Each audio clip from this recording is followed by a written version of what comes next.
ආයිබෝවන් අද වීඩියෝෙන් මං ගෙන එන්නේ සිංගල් නීල් නෝමල් මැෂින් එක කැරියර් ටයිමින් තබා ගන්න ආකාරය. මුලින්ම අපි කැරියර් ටයිමින් තබා ගැනීමට මෙම ප්ලේට් එක සහ පුට් එක ගලව ගන්න ඕන.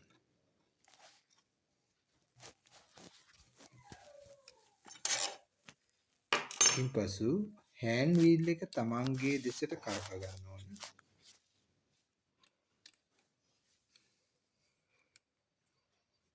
ඉන්පසු මෙම කැරියර් එකේ හෑන්ඩ් වීල් එක තමන්ගේ දෙසට කරක ගන්න. ඉන්පසු මෙම කැරියර් එකේ ඇන අතින් කරකවන්න පුළුවන් ආකාරයට පුරුදු කරගත යුතුයි.